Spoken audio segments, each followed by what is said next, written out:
What if the thing you've been praying for isn't coming because you're praying for the wrong season? Sit with that for a second. Not the wrong words, not the wrong faith, the wrong season.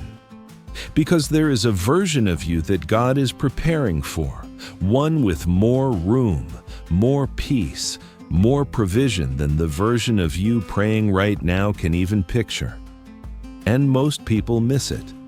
Not because they weren't faithful, because they kept asking for relief inside a season that was already ending, instead of asking for the courage to walk into the one that was already open. I want you to notice something about yourself this morning.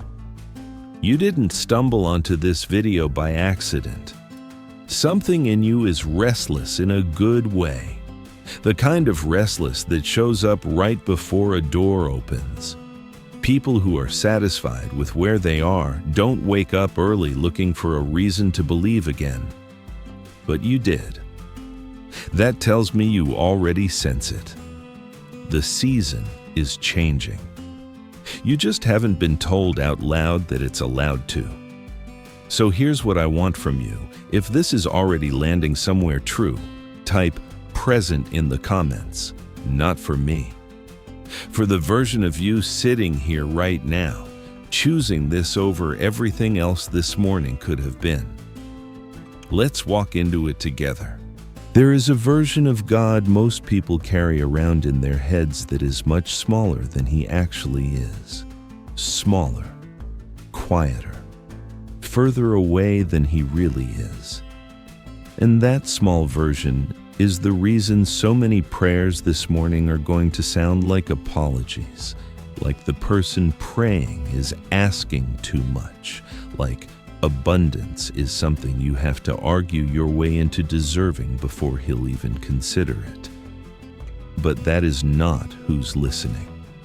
The one you're speaking to this morning is the same one who spoke light into a universe that had no lamps yet, who filled oceans before there was anyone thirsty, who planted a garden with fruit hanging from every branch before there was a single mouth to feed.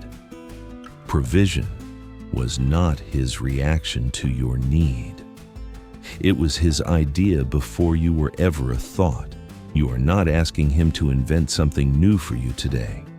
You are asking him to release something that was already written into the design of everything, long before you took your first breath. This matters because most people pray for provision the way you'd ask a stranger for a favor, carefully, nervously, unsure if they even deserve a yes. But that is not who you're talking to. Psalm 23 says, "The Lord is my shepherd, I lack nothing." Read that again. Not, "I might lack," not, "I hope I won't lack." I lack nothing. That's not a wish.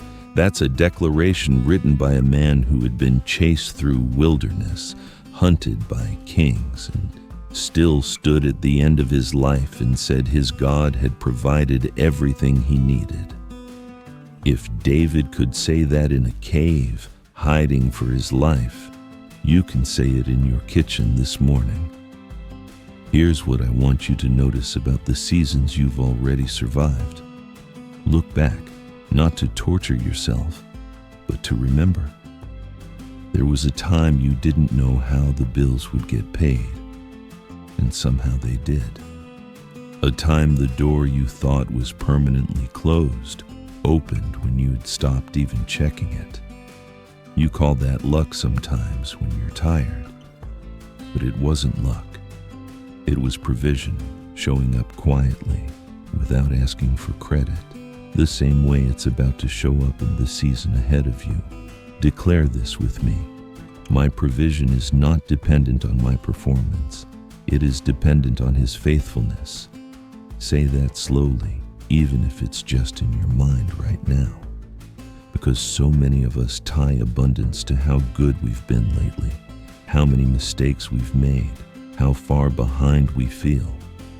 But Matthew 6:33 doesn't say, "Seek perfection first, and everything will be added."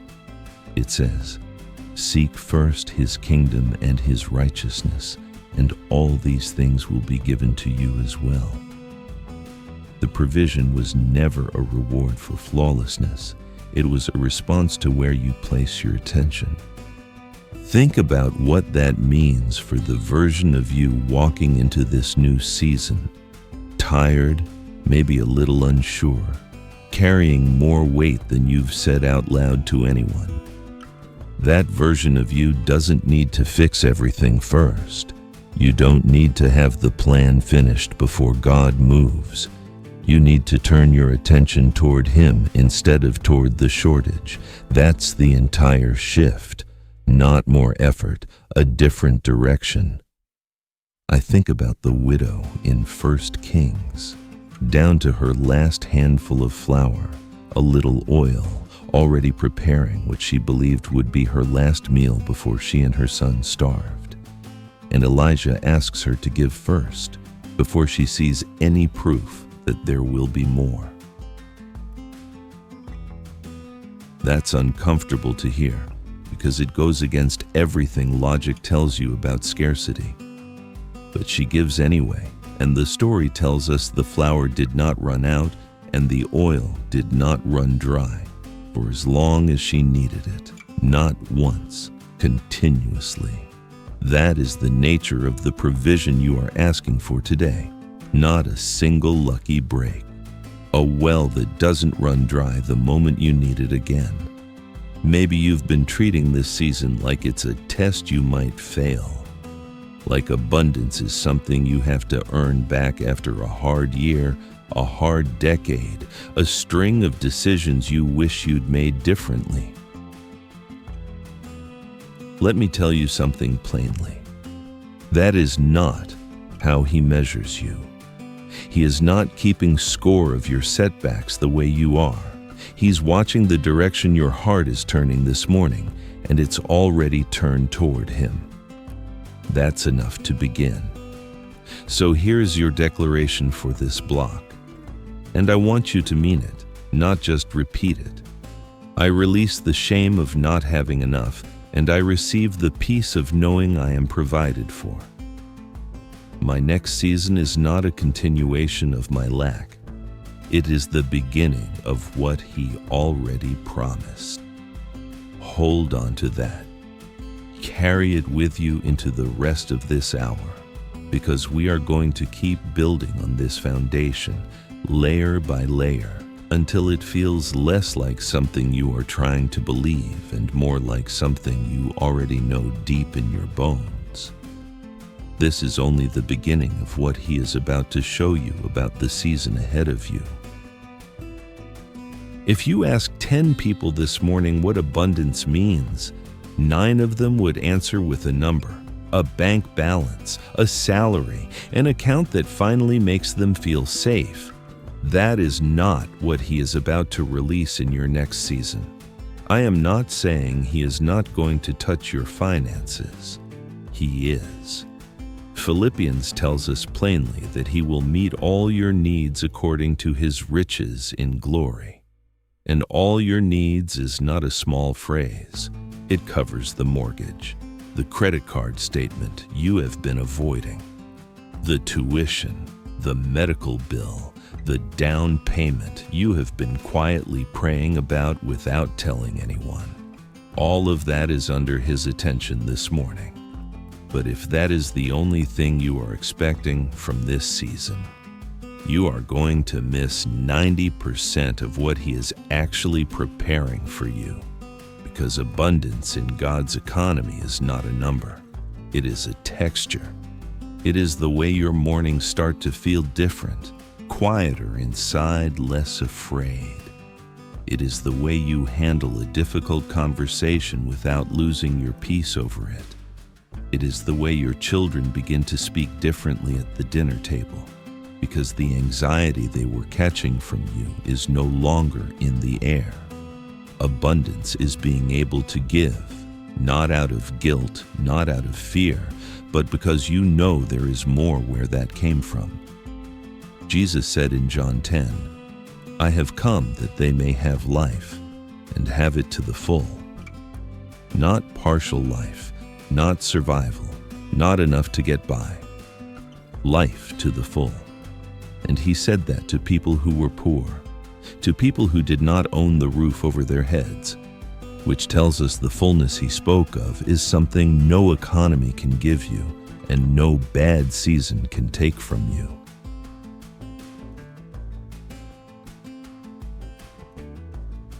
So let me ask you something honestly this morning. What have you been asking him for lately? If your prayer has been narrow, just money, just relief, just this one problem solved, you are not asking wrong. You are asking too small.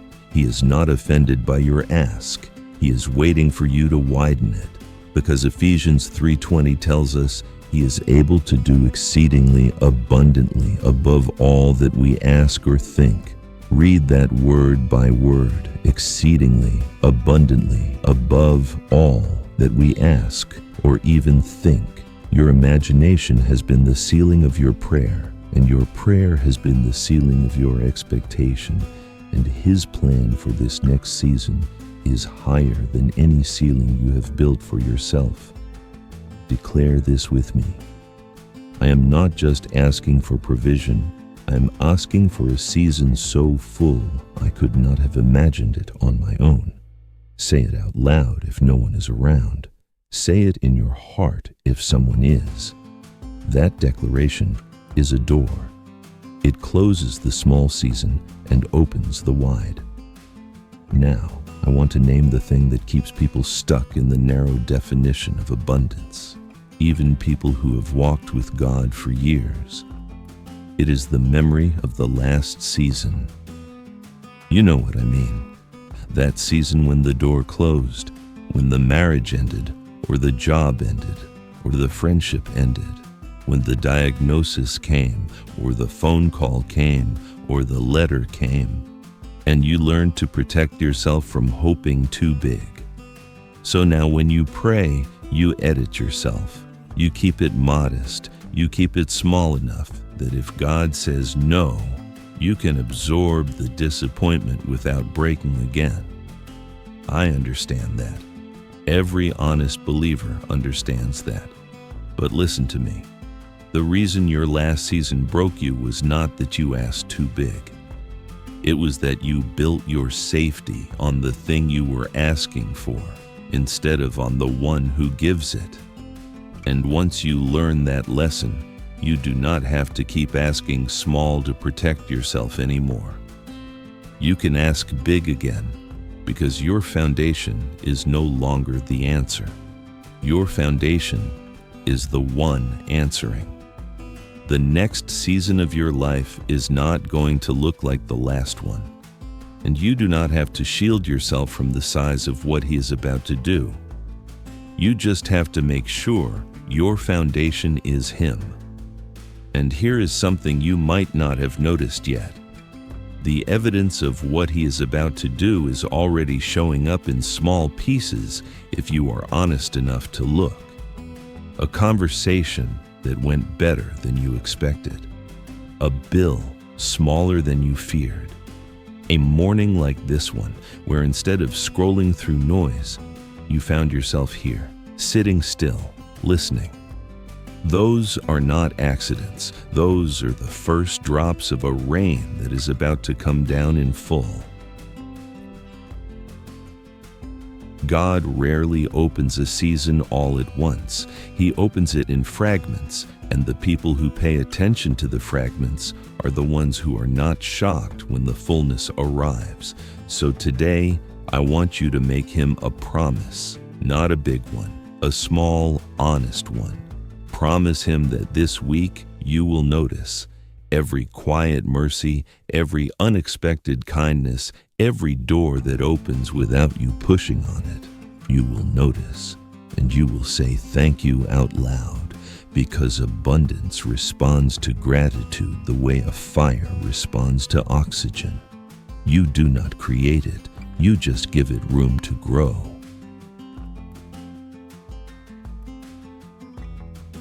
There was a famine in the land. Wells were drying up, Neighbors were packing up and leaving. Every rational voice around him said, "Move. Cut your losses. Find easier ground." And in the middle of that year, Isaac stayed. He planted seed in soil everyone else had given up on. And Genesis 26 tells us he reaped 100-fold in the same year because the Lord blessed him. I want you to sit with that image for a second because I think it describes exactly where some of you are sitting this morning. You are being asked to plant something in a season that looks dry. Maybe it is your marriage. Maybe it is a business you have almost let go of. Maybe it is your prayer life itself. You have been showing up early in the morning like this one for weeks, for months, wondering if any of it is landing anywhere. And the temptation is to conclude that the ground is too hard, that this season is not the one to invest in, that you should wait for easier soil before you commit yourself again. But Isaac did not wait for the famine to end before he planted. He planted inside the famine, and the harvest came in the same year. That is how God moves. He does not wait for your conditions to be perfect before He blesses your obedience. He honors the seed you put in the ground while everyone around you is telling you to save what little you have left. So here's a question I want you to sit with quietly. What seed are you being asked to plant right now? It might not be money. It rarely is at first. It might be the choice to keep loving someone who has not made it easy lately. The choice to show up at the job before the promotion has been announced, giving your best when nobody is watching. The choice to keep praying for a child who is not calling home the way they used to. The choice to be generous with someone who cannot pay you back. An hour of your time, a meal, a word of encouragement to a person who is drowning and cannot see the shore yet. That kind of seed does not look like much when you drop it into the ground, but heaven is watching what you plant when there is no reward in sight. And the harvest of that kind of seed is the harvest that changes seasons. Now, I want to talk about something a little harder, because there is another reason people struggle to walk into abundance, and it has nothing to do with faith. It has to do with who they have become on the inside. Not everyone who receives abundance can hold it. Look around, and you will see the truth of that plainly. People win the lottery and lose everything in 3 years. People finally get the marriage they prayed for and cannot receive the love they are being offered. People land the job they wanted and become anxious, guarded, harder to be around than they were before they had it. The problem is not the blessing, the problem is the container. Luke 12 tells us the story of a man whose ground produced so abundantly, he did not know what to do with it all. And instead of asking God how to steward it, he built bigger barns and told his own soul, "Take it easy, eat, drink, be merry." And that same night, his life was required of him. Jesus is not warning us against abundance in that story. He is warning us against becoming someone who can only see themselves in what they own. The season God is preparing for you is not just going to change your circumstances, it is going to require a version of you who can steward it without losing your center. And that version of you is being formed right now, quietly, in the ordinary parts of this season you are still standing in. Every time you keep your promises when nobody would notice if you broke them, He is building your container. Every time you speak with dignity about someone who has been unkind to you, he is building your container. Every time you resist the smaller version of yourself that wants to complain, compare, or shrink, he is building your container. Declare this with me. I am becoming someone who can carry what I have been praying for. My interior is being prepared to match the abundance he is bringing to my exterior.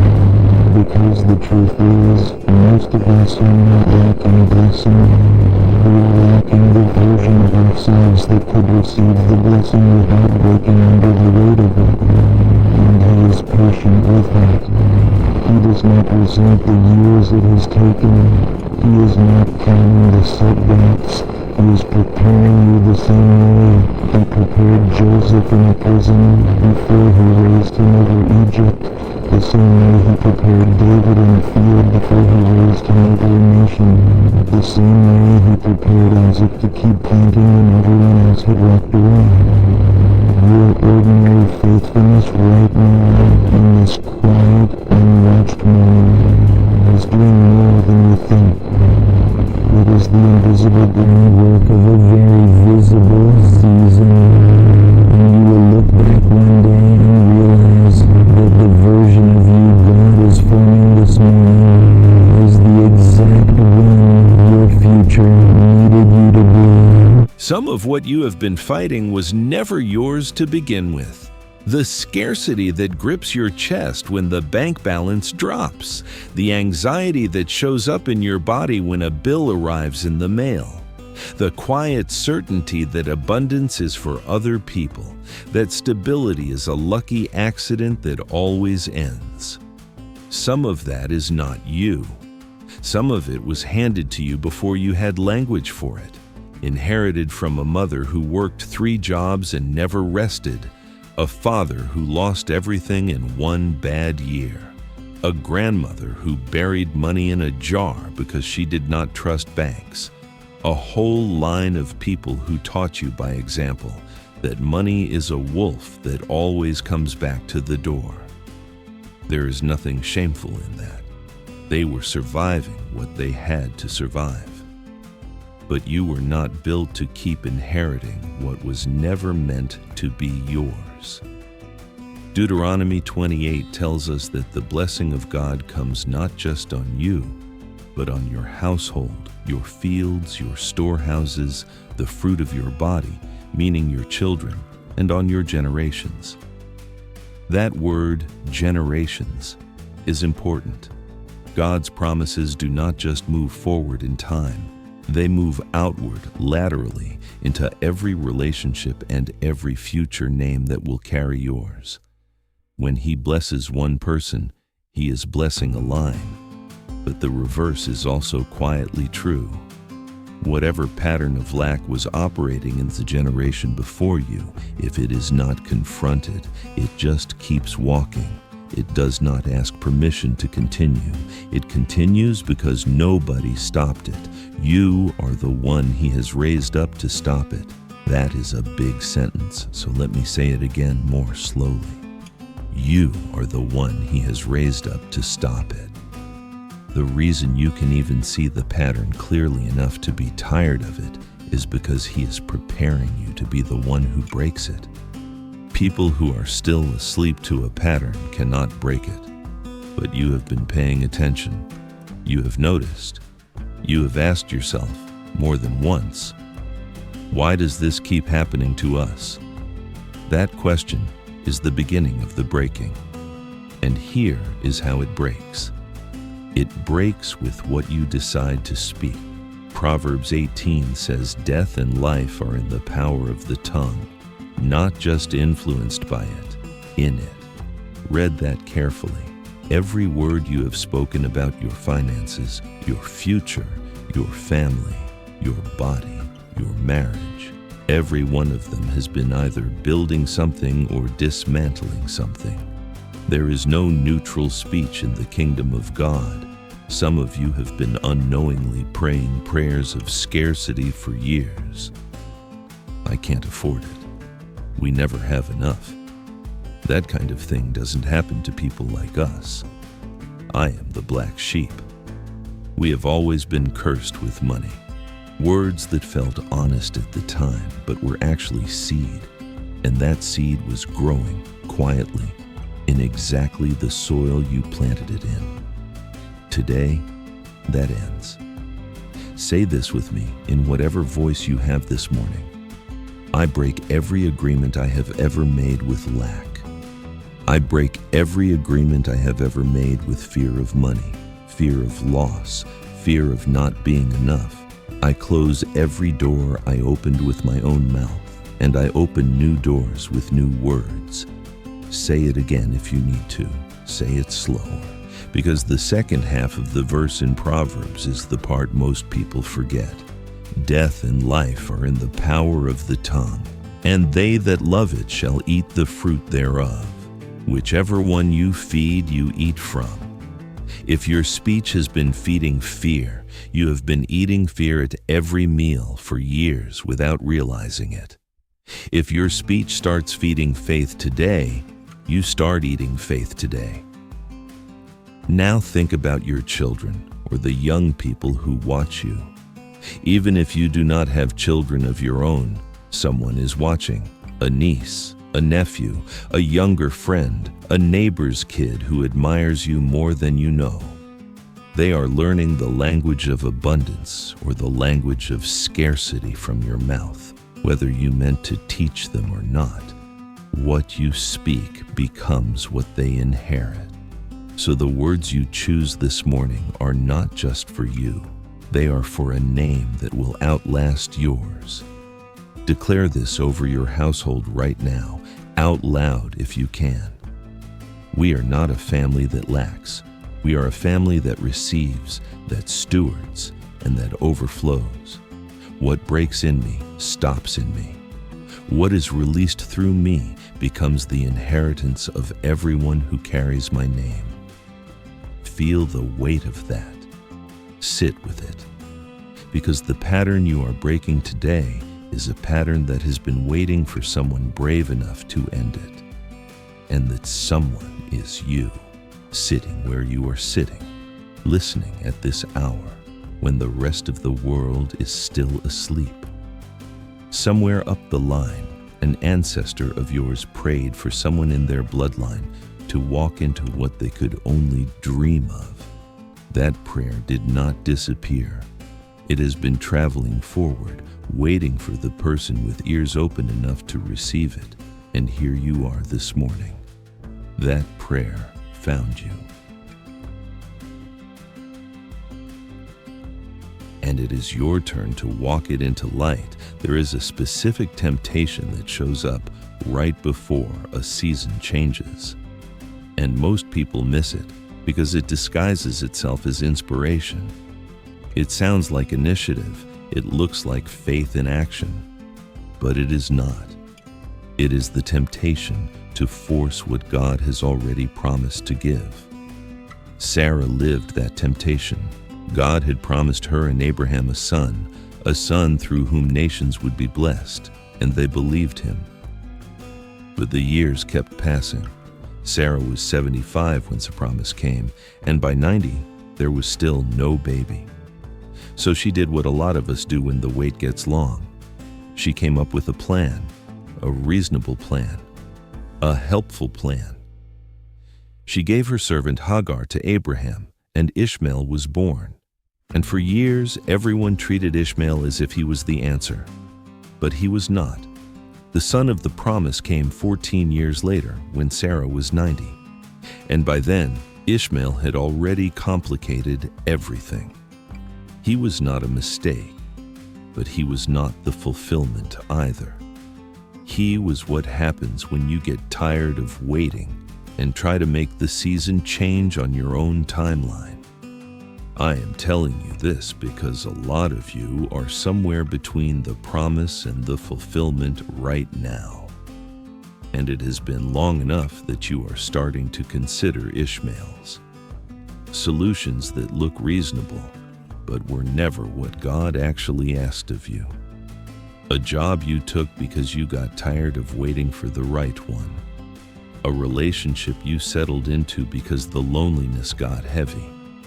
A financial move you know in your gut is not from God, but the pressure is starting to feel unbearable. And you have been telling yourself, God helps those who help themselves, even though that verse is not in the Bible. Listen to me. The wait is not empty time. The wait is the last part of the preparation. It is the space between the promise and the manifestation where God is doing something in you that He cannot do in the presence of the answer. You cannot shortcut the wait without shortcutting the transformation. Look at Joseph. He was 17 when God gave him the dream. Sheaves bowing down, stars bowing down, his brothers bowing down to him one day. And within a few years, he was thrown into a pit by those same brothers, sold to strangers, dragged to Egypt, falsely accused, and locked in a prison for something he did not do.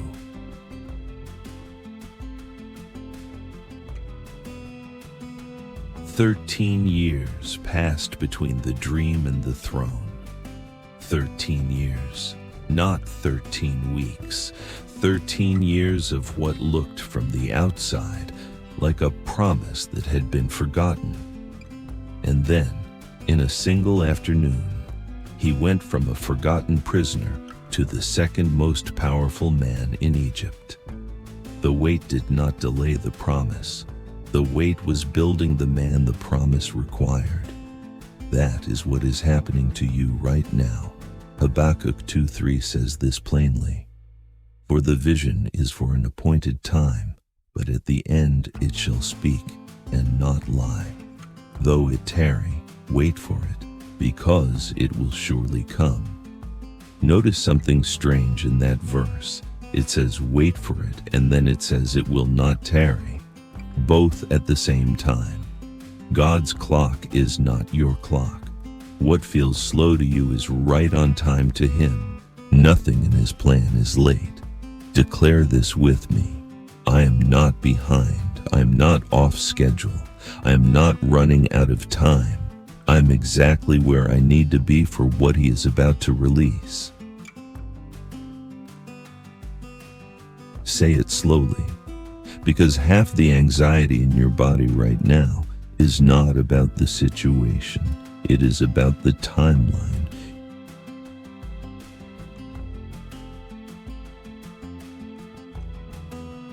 You have been checking the clock on a promise God did not put a clock on.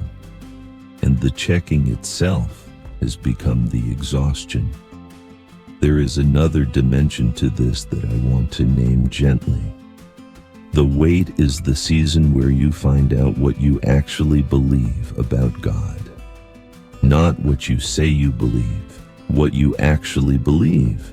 When the answer is delayed, every quiet lie about His character starts whispering. Maybe He forgot. Maybe He is punishing me. Maybe I heard wrong. Maybe I am not the kind of person He gives good things to.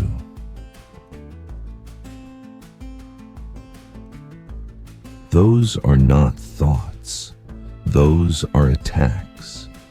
And they show up specifically in the wait, because the enemy knows that if he can get you to change your mind about God in the delay, you will forfeit the promise on your own before it arrives. Do not do that. Set your mind right now on the character of the one who promised. He does not lie. He does not forget. He does not lose interest halfway through a story He started with you. What He began, He will finish. Philippians says it directly. He who began a good work in you will carry it on to completion.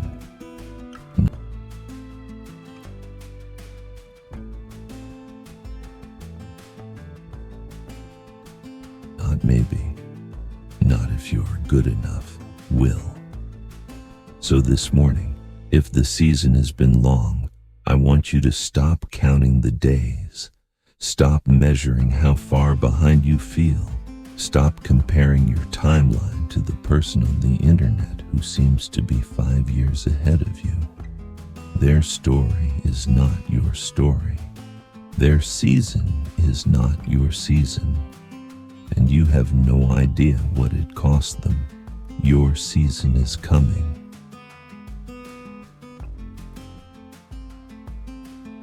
On His timing, in His way. And it will be worth every day you waited for it. There is a detail in the story of the loaves and fishes that most people read past. Jesus takes 5 loaves and 2 fish and feeds 5,000 men, not counting the women and the children. So we are actually talking about somewhere near 15,000 people fed from a lunch that was supposed to feed 1 boy. That alone is enough of a miracle. But that is not the detail I want you to see. The detail I want you to see is what happened at the end.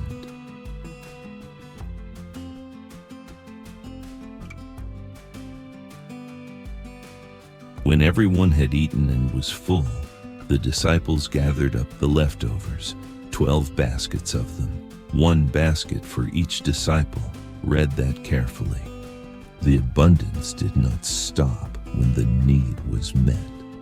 The abundance kept going past the need, so there would be baskets to carry out.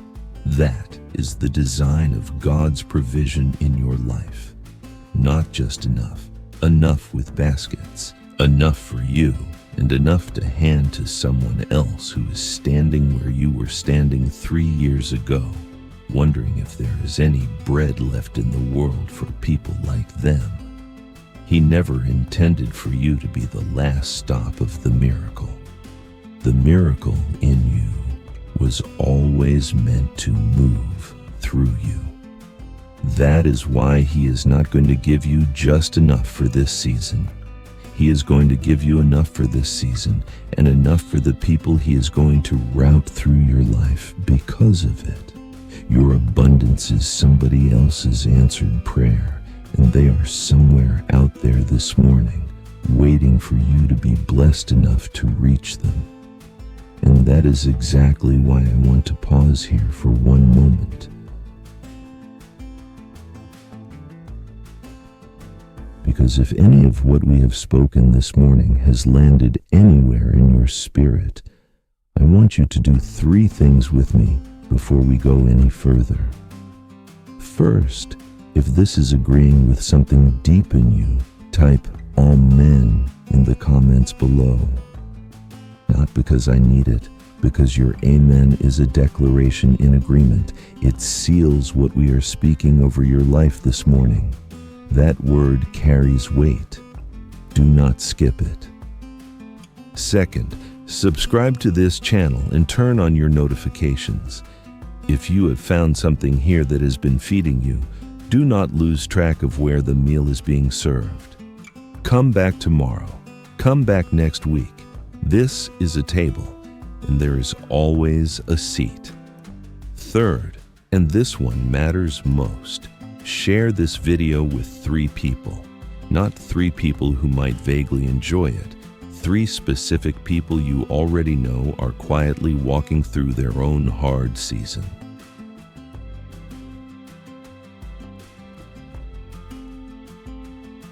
Somebody in your phone right now is 1 amen away from a breakthrough this morning. Be the one who forwards it. That is how the overflow works. That is what today is actually about. Now, with that said, I want to bring us back to what we started with, because we have been talking about the next season in the abstract, and I do not want you to close this video with abstractions.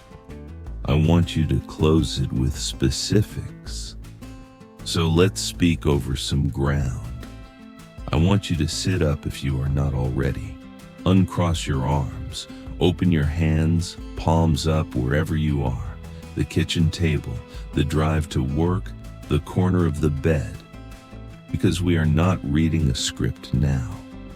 We are declaring over your life, over your finances, we declare what has been tight loosens, what has been drying up refills, what has been late gets paid.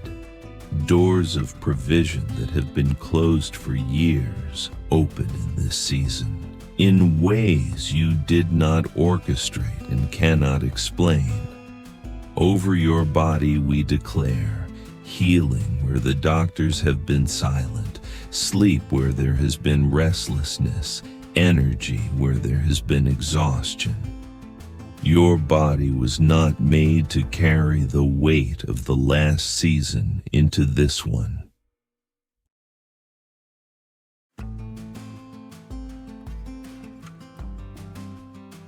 Over your family we declare reconciliation where there has been distance, protection over your children wherever they are, softening in the hearts that have been hard against you. Names you have been praying over for years come home. Over your mind we declare peace where there has been noise, clarity where there has been fog, quiet where the same worried thought has been running on a loop for months. Your mind belongs to Him, and He is giving it back to you. Over your work we declare favor with people who do not usually give favor, open doors where there have been closed ones, ideas that are worth more than the years you have already put in.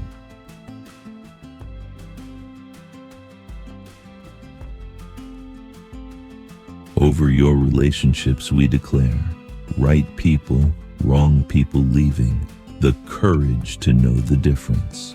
God is repositioning who walks next to you into this season, and over everything else, the thing you did not name, the thing you have not said out loud in years, the thing only you and God know about, we declare provision, breakthrough, and peace. It is done. It is established. You are not walking out of this hour the same way you walked in. Something has shifted this morning that will not shift back. And the version of you finishing this video is not the version who started it. She or he has already begun to change.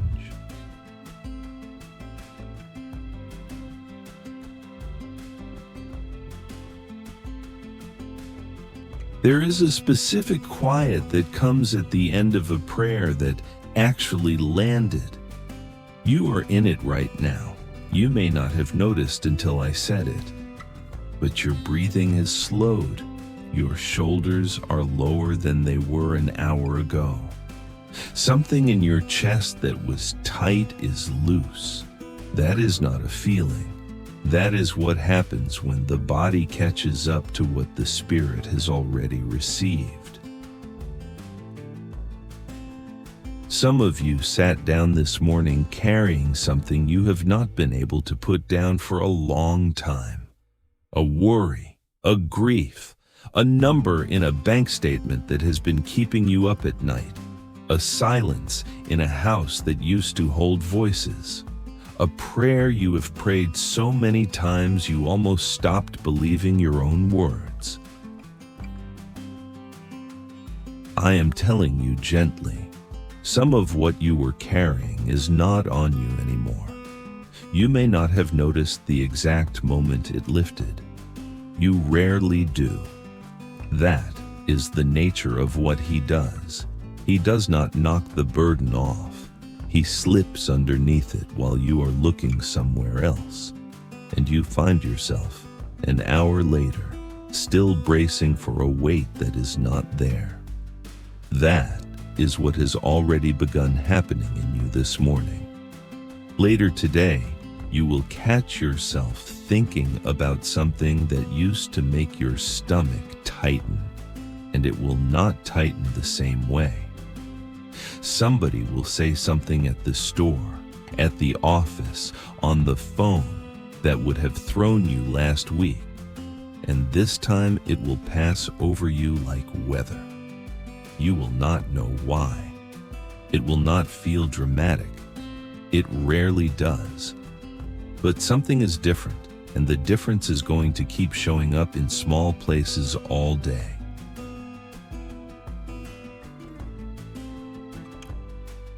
When we started, I told you something. I said by the end of this hour, you were not going to feel different. You were going to be different, not because of the video, not because of the words, because of the one these words were pointing you toward the whole time. And now, at the end, I want you to notice which of those two things actually happened. You do not feel a certain way. You are a certain way. And you will carry the difference into the rest of the day, whether you can articulate it out loud or not.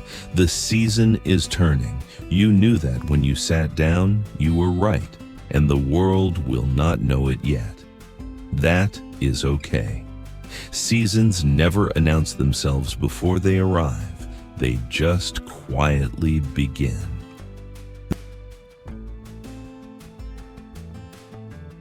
The fig tree does not tell anyone in December that spring is coming. It just puts out the smallest bud, in the smallest branch, in a corner nobody is looking at. And by the time the neighborhood notices, the branches are already full. That is you this morning.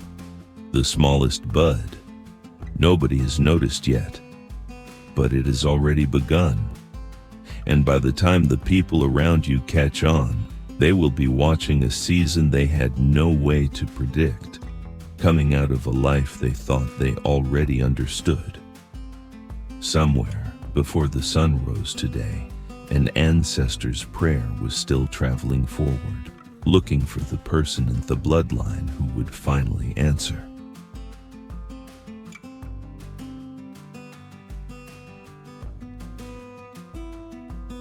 A widow's flower did not run out.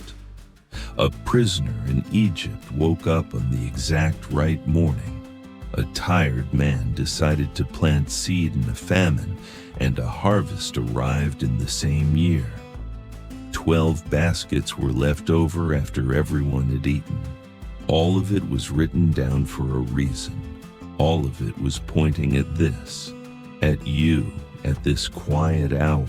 At the beginning, nobody will announce, but heaven has already recorded.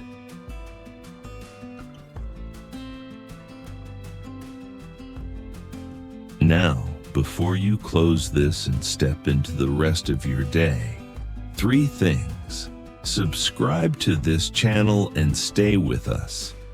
There will be more mornings like this one, and I do not want you to miss them.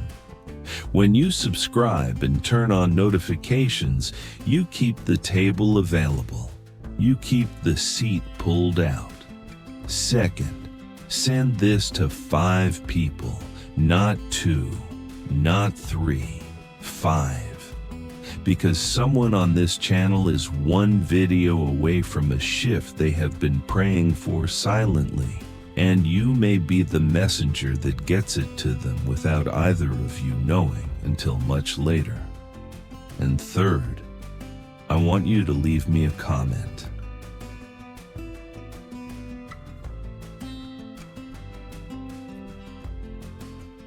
But not great video, not a heart, a real comment. Tell me which part of what we spoke over your life today you needed the most. Tell me what season you are walking into, and tell me what you would want the next video to be about, because these are not built without you. They are built with you. I read every comment. I do not always reply, but I read them. Now, one last thing. Then I let you go. You did not stumble into this hour. Someone was praying you would find your way to it. It might have been an ancestor. It might have been a stranger. It might have been the future version of you from the season that has already begun, quietly praying you back into your own life. Whoever it was, they did their part. Now do yours. Walk into your day like a person who has already been answered, not one who is still waiting for the answer. Because the answer was decided long before this morning, and this morning was only the moment you were finally still enough to hear it. Go.